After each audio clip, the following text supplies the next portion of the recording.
Yo odiaba a las señoras porque mi mamá me maltrataba, me pegaba y siempre me maldecía. Ella me regaló con un señor y yo fui abusada. Por eso odiaba a las señoras. Yo sé que no es excusa, que no merezco perdón ni de Dios ni de nadie. Perdón. Ya lo hice.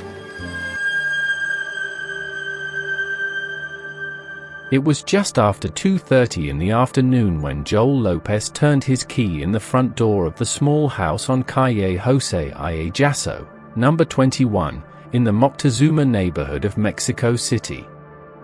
He had been delayed at work, a minor inconvenience that on any other day would have been forgotten by dinner. But the moment he stepped onto the sidewalk that afternoon, something was wrong. The windows of the house were open wide. The front door was ajar. Joel whistled the way he always did to let his neighbor know he was home. Silence answered him. He walked inside and saw the drawers had been pulled from the furniture, clothing scattered across the floor as if someone had been searching for something.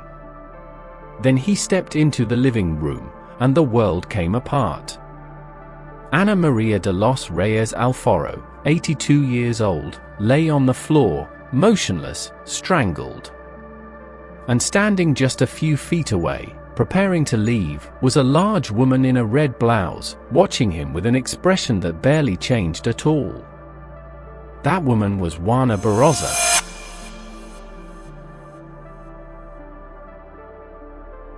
Welcome to Dark Mexico.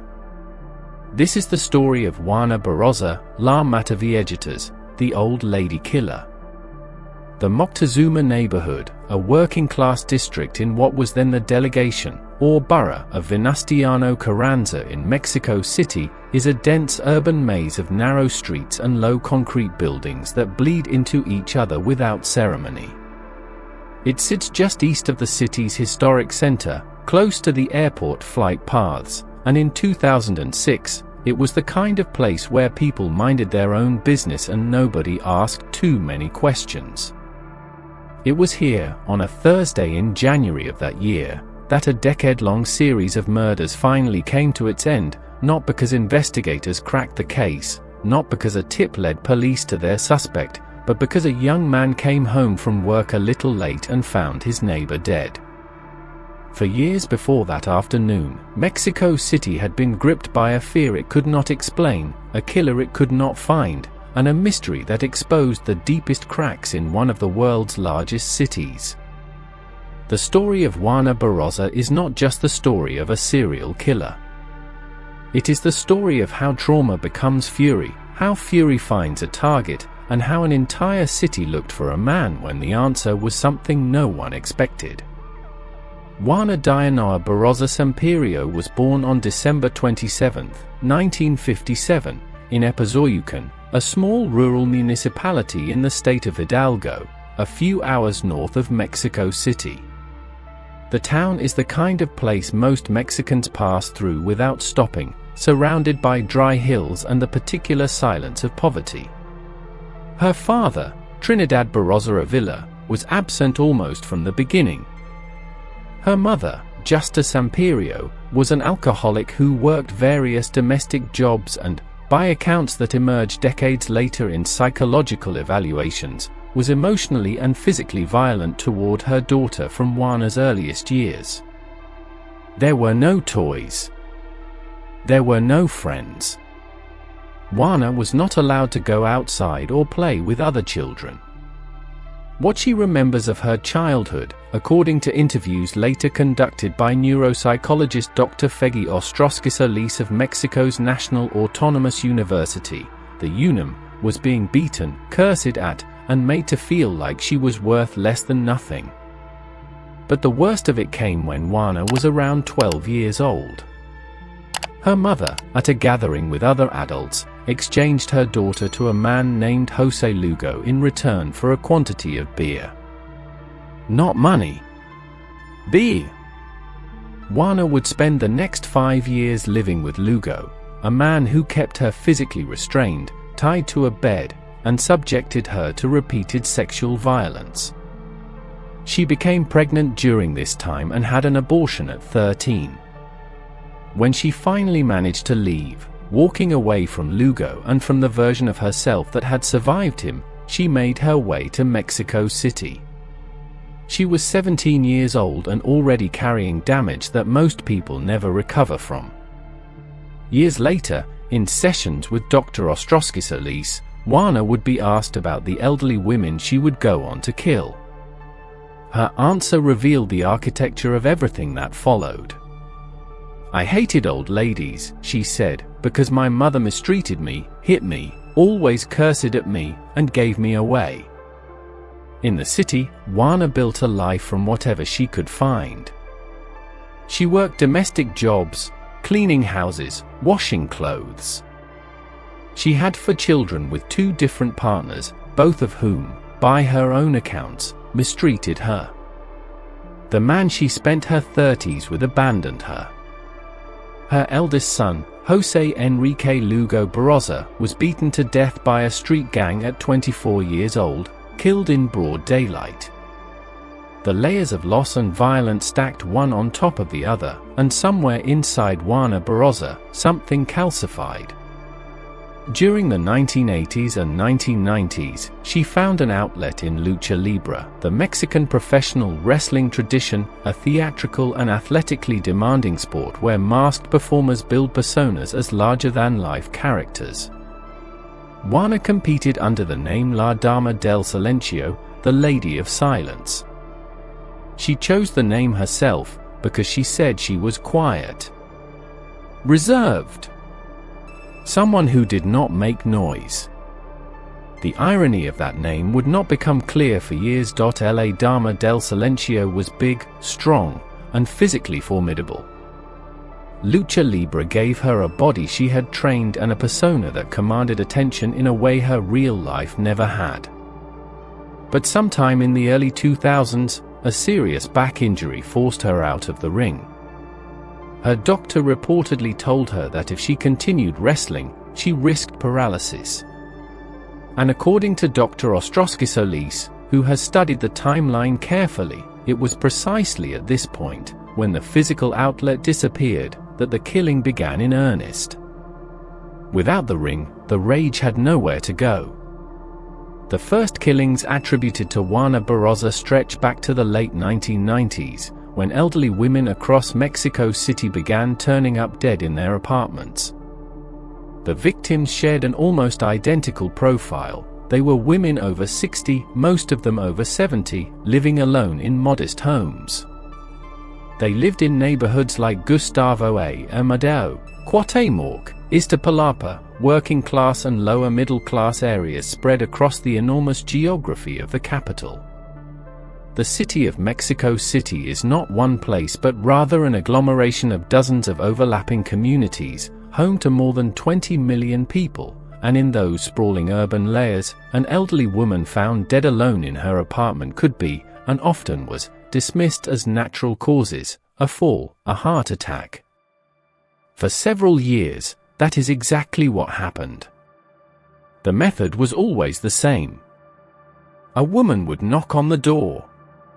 She would be wearing white, sometimes a nurse's uniform, sometimes a lab coat with a government insignia, sometimes simply professional clothing. She would explain that she was from a government social assistance program for senior citizens, the kind of program that genuinely existed in Mexico City at the time, distributing food and medicine to elderly residents who lived alone. The women who answered their doors trusted her because she looked like someone they were supposed to trust. She was official. She was there to help.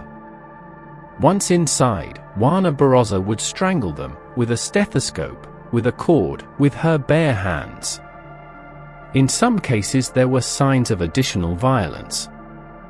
Then she would search the apartment for money and small valuables, pocket whatever she found, and leave. The most chilling aspect of her method was not the violence itself, but the patience it required. Juana Barraza was not a predator who struck in darkness or surprise. She knocked on doors in the middle of the day, introduced herself calmly, was invited in, sat down, perhaps accepted a glass of water. She let the conversation develop. She earned the trust of women who had every reason to be cautious. And then she killed them. She wore red, investigators later noted, almost always some piece of red clothing, as if part of her wanted to be seen. Criminologists who studied her case after her arrest found this detail particularly significant, suggesting it reflected a need to assert her presence, to be noticed in a way her life had never allowed. Between the late 1990s and 2006, investigators would formally link her to at least 16 murders, though the true number is almost certainly higher. Some researchers and law enforcement officials have suggested the figure may have reached 40 or more, as many early deaths were not initially classified as homicides. The Mexico City Procuraduría General de Justicia, the office equivalent to a district attorney's department, was under enormous pressure. By 2003, the pattern had become undeniable. Elderly women were being killed in their homes by someone with a consistent method, and the city was terrified. Grandmothers across the capital were afraid to open their doors.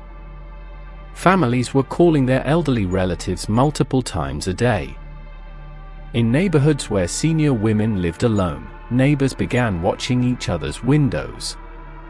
The press named the unknown killer El Mataviejitas masculine, because everyone assumed it had to be a man. This assumption, that the killer was male, would cost years of investigation and, almost certainly, lives. The forensic profile built by investigators described a tall, physically strong individual with large hands and broad shoulders. Witnesses at some scenes had described someone fitting this description. The conclusion drawn was that the killer was likely a man disguised as a woman, possibly a transvestite. Mexico City Police launched an operation that, in its most disturbing chapter, involved the mass detention and questioning of transgender women and sex workers across the city, people swept up because they fit a profile constructed entirely on a false premise.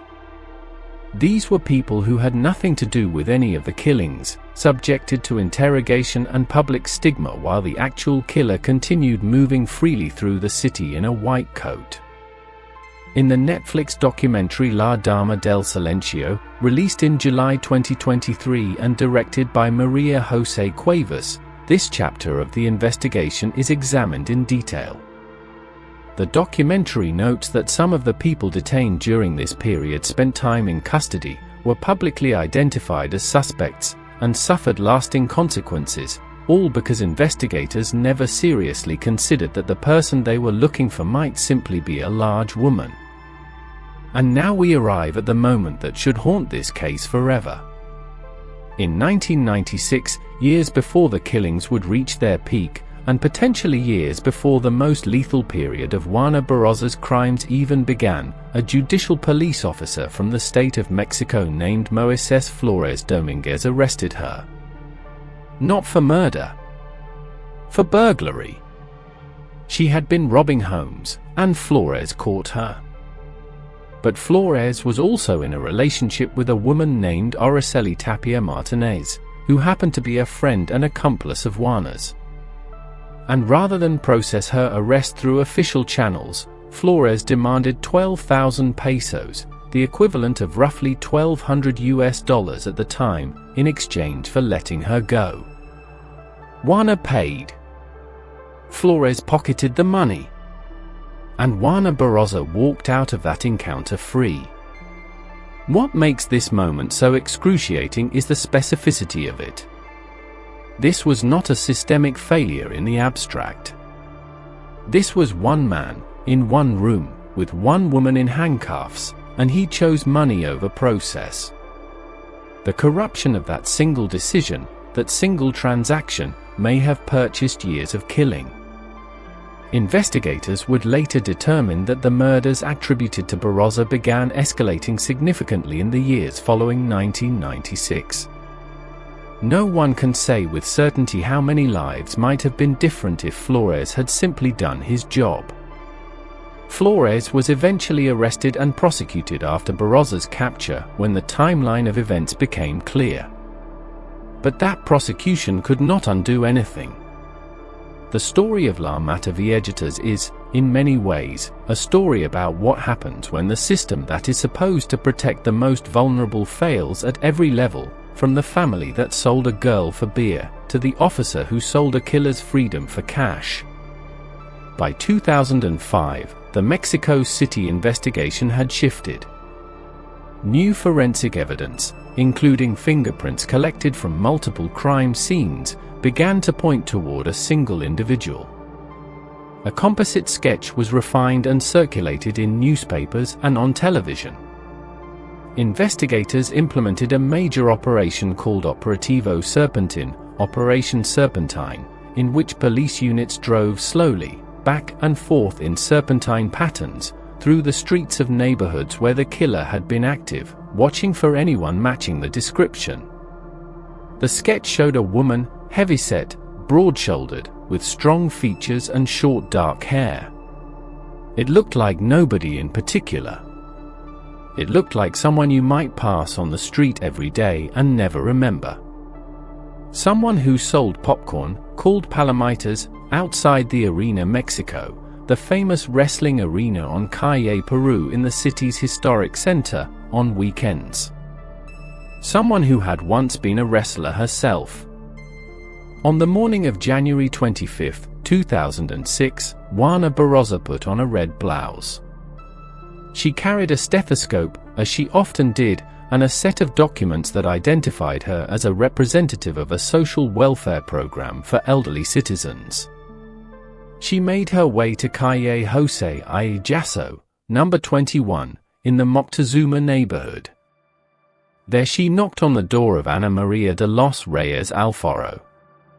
Ana Maria was between 82 and 89 years old, different sources cite slightly different ages, a woman who lived quietly, who enjoyed coffee and music and cigarettes, and who shared her small house with a tenant named Joel Lopez, a young man in his 20s who treated her with the warmth of a grandson.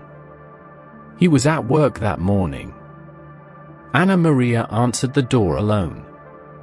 Exactly what was said during that visit will never be fully known. What is known is that by the time Juana Barraza was ready to leave, Ana Maria was dead, strangled, and according to some reports also bearing stab wounds from a military-style knife. Juana searched the apartment and then turned to go. She was dressed in red. It was the middle of the afternoon, and she walked out into a working-class neighborhood on a weekday, which is to say she walked out into a street full of people, none of whom had any reason to look at her twice except that Joel Lopez came home early. Not dramatically early, just delayed from his original schedule by a small problem at work, a problem that meant he arrived 20 or 30 minutes after he normally would have. From the moment he stepped off the metro and turned into his street, something felt wrong. He could not explain it then and still struggles to explain it now. When he saw the windows open and the door ajar, the feeling deepened. He whistled. No answer. He went inside. He saw the drawers pulled out, the clothing on the floor. He walked into the living room and found Ana Maria on the ground. And then he turned and saw Juana Barraza standing there, making her way toward the door, her face carrying the same flat, unmoved expression that would later disturb everyone who encountered her in custody. Joel started shouting. Barraza walked out of the building and moved quickly toward the nearby Moctezuma metro station, one of the stops on Line B of Mexico City subway system. Joel came out behind her, screaming for help. Two police officers, Jose Ismael Alvarado and Marco Antonio Cacique, were on patrol nearby in Unit VCA 32050 as part of the Operativo Serpentin. They heard the shouting. They saw a large woman in a red blouse walking fast. Joel Lopez ran toward them and told them what he had found. The officers stopped her. She initially tried to walk away. One officer took her arm. She resisted. The second officer arrived. They held her while Joel approached and demanded to know what she had done to his neighbor. Within minutes, one of the officers looked at her face and looked at the composite sketch that had been circulating for months on the dashboard of every patrol car in the city. The resemblance was unmistakable. Juana Barraza sat in the patrol car and reportedly took out a sandwich and began to eat. Officer Alvarado, speaking years later about the moment, said it was the thing that stayed with him most, not the arrest, not the confession that came later, but the way she ate her sandwich. Calm. Unbothered. As if the afternoon had been routine. She also took out a small figurine of La Santa Muerte, a folk saint associated with death and devotion who is widely venerated in Mexico's working-class communities, and placed it on the seat beside her. The officers said she looked at them without malice, without fear, without anything they could read. The city had been hunting La Mataviejitas for years. And here she was, eating a sandwich. At the delegation, the local government office, she was taken to the homicide division. She did not deny what she had done that afternoon. She acknowledged killing Ana Maria de los Reyes Alfaro. What followed over the next days and weeks was an interrogation and legal process in which Juana Barraza admitted to some killings and denied others. She told investigators that she had killed a few women but not all the ones attributed to her. She said she had not meant to hurt everyone they were asking about. She was at once confessing and limiting, performing a calculation even in custody that investigators found chillingly deliberate. Her fingerprints, recovered from the scenes of at least 10 crimes, told a clearer story than her words did. Dr. Feggy Ostrowski Solis was brought in to conduct psychological and neuropsychological evaluations over the course of 7 days after Barraza's arrest. The evaluation was thorough, clinical, and deeply disturbing. Ostrowski and her team showed Juana a series of images, neutral objects, pleasant scenes, images of violence and death, while measuring her neurological responses.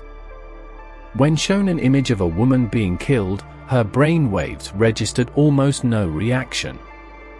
When shown a garbage can, she reported feeling something pleasant. When the data and her statements diverged, she had no awareness of the contradiction. She smiled, slightly, during the sessions. The same faint smile she had shown when, back at the delegation, she demonstrated for judicial police officers the technique she used to strangle her victims, wrapping her hands around an imaginary neck with the practiced ease of someone showing a cooking technique. Ostrowski diagnosed psychopathy and identified dysfunction in the frontal lobe, the region of the brain associated with impulse control, empathy, and the ability to foresee consequences. She also identified a profound disturbance in Juana's emotional relationship to female authority figures. In every old woman, Juana Barraza had been killing her mother. In each elderly woman, Ostrowski said in a later interview, she was killing, ideologically, her own mother. The legal process moved to its conclusion on March 31, 2008. When the Tribunal Superior de Justicia of what was then called the Distrito Federal, the Superior Court of Mexico City, handed down its verdict. Juana Barraza was sentenced to 759 years and 17 days in prison on charges of qualified homicide and armed robbery, convicted formally of 16 murders and 12 burglaries. In Mexico's legal system, sentences are cumulative, but a prisoner cannot physically serve more than the maximum legal term, which means she will die in prison rather than be released after 759 years. The sentence was symbolic in its enormity, a number meant to reflect not a realistic calculation of imprisonment but the weight of what she had done.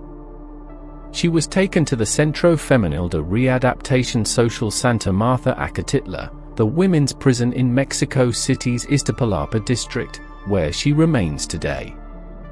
In 2023, she suffered a fractured femur from a fall inside the prison and was temporarily transferred to a hospital. In May 2026, she was again hospitalized, this time for complications from kidney failure. She is in her late 60s now, aging inside the walls of a prison that was built to hold people for decades, not centuries. Juana Barraza has never expressed remorse in any public record that investigators or journalists have been able to document. After her arrest, she told the officers who held her that she was not what they thought she was. She denied some of the murders. She maintained, through her legal process and beyond it, a version of events that positioned her as someone who had been wronged more than she had wronged others. She was not entirely wrong about that in terms of her history. What she was catastrophically wrong about was the conclusion she drew from it. What this case left behind is difficult to measure and impossible to ignore. It changed the way Mexico City's law enforcement trained investigators to think about gender and crime, or at least it should have, though the Netflix documentary's producers have noted that many of the same systemic failures visible in the Barraza investigation continue to exist. It exposed how easily the deaths of elderly women living alone could be dismissed, misclassified, or simply forgotten by a system that did not see their lives as worth investigating. It demonstrated, with terrible clarity, how corruption in a single moment, a cop accepting a bribe to release a woman who was already killing, can echo through years and bodies. And it left a question that has no clean answer. How do you hold accountable a system that failed at every level, from the family to the street to the courtroom, when the only person behind bars is the one at the end of the chain? The city that Juana Barraza moved through for a decade was enormous and indifferent enough that she could operate in daylight, knock on doors, be seen by witnesses, be arrested by a corrupt officer, and still disappear into the noise of 20 million lives. She sold popcorn at a wrestling arena on weekends. She knocked on the doors of lonely old women in white coats during the week. She was La Dama del Silencio, and the silence she cultivated was the silence of someone who understood, at a bone-deep level, how easy it is to be invisible when you are a large, working-class woman in a city that does not look at you. If you made it to the end of this story, you are the kind of person this channel exists for. If you haven't subscribed yet, hit that button now. We cover the darkest and most untold cases from Mexico and Latin America every week. And tell us in the comments, had you heard of Juana Barraza before today? Did you know about the cop who let her go in 1996? Let's talk about it below.